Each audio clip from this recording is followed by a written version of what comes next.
How to cancel subscription on Showmax. Hello everyone, I am Vishaka and welcome to our channel. Now let's get right into the tutorial.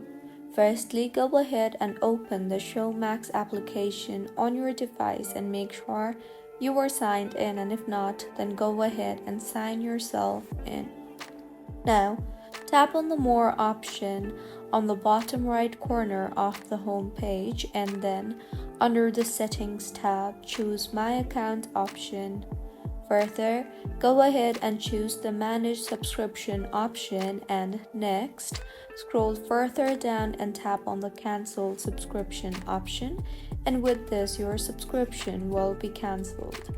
So this is how you can cancel subscription on Showmax. If you find this tutorial helpful, please like the video and do comment if you have any queries.